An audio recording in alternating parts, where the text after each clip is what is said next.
Fala galera, tudo bem? Hoje eu vou demonstrar para vocês um conversor buck, tá bom? Ou conversor redutor, CC para CC. Vou explicar no LT Spice, no Protoboard e vou mostrar a entrada de tensão no multímetro e a saída do multímetro. Aqui no nosso circuito, então, eu coloquei uma fonte aqui de alimentação de corrente alternada para simular um PWM, tá? Aqui nós temos o nosso MOSFET, nós temos o nosso diodo, temos o nosso indutor, nossa bobina, e nós temos o nosso capacitor. A função do nosso capacitor aqui vai ser manter a nossa tensão linear, contínua, tá? Já a função do indutor, o que acontece? O indutor, quando passa a corrente por ele, ele começa a armazenar e começa a gerar um campo magnético. E aí o que acontece aqui no nosso circuito, tá?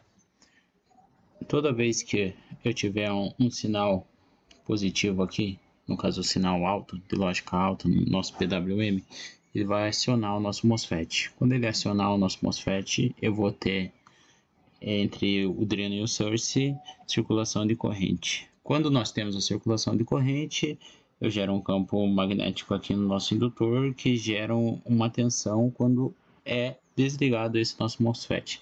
Então, traduzindo, aqui eu tenho 10 volts, tá? E aqui eu vou gerar mais ou menos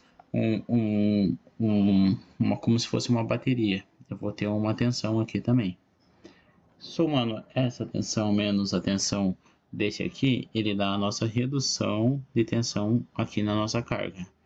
Porém, quando o MOSFET desliga, essa tensão que está para cá, em vez de ele subtrair com a tensão da fonte, ele vira o nosso condutor, a nossa fonte de alimentação.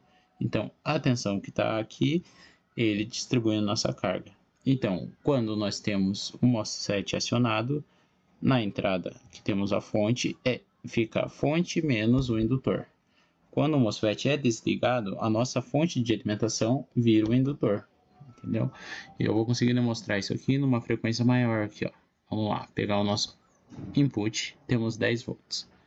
Quando eu pego a nossa saída, ó, 5 volts, 5 e pouquinho, e ele estabiliza por conta do capacitor. Fechou? Muito obrigado. Aqui eu vou demonstrar o nosso circuito, tá? Eu fiz um Duty Cycle com o CI55 de 30% para mostrar a diferença. Fiz um Duty Cycle com o gerador de função aqui, 60 Hz, tá? A gente está com 10 volts na fonte. Primeiramente eu vou mostrar o Duty Cycle e a diferença de saída de tensão. E depois eu vou demonstrar o Duty Cycle de 30%, entrada de tensão e a saída. Então, como eu falei, aqui ele está ligado no Duty Cycle de 50%, tá? Eu vou demonstrar a tensão de entrada e a nossa tensão de saída. Eu deixei esses jumpzinhos assim para ficar melhor a visualização. O vermelho é o VCC, o preto é o GND e esse aqui é a saída do nosso circuito. Vamos demonstrar. Ó, tô tendo uma entrada de 10 volts, tá? Corrente contínua. Já na saída do nosso circuito com Duty Cycle de 50%, eu tenho uma saída de 5 volts. Agora eu vou fazer a modificação. Agora, como eu falei, aqui eu tinha um Duty Cycle de 50%.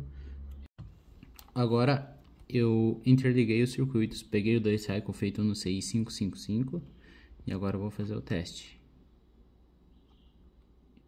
Estamos tendo uma saída também de 5 volts, tá? Conferindo a entrada. 10 volts e a nossa saída de 5 volts. Tanto com o Duty Cycle usando o gerador de função, quanto usando o CI555, tá bom? Fechou, aqui nós tivemos o conversor buck, ou conversor redutor de tensão, onde a gente obteve uma tensão de entrada de 10 volts e uma saída de 5 volts, tanto com o CI555 quanto um gerador de função. Valeu, obrigado!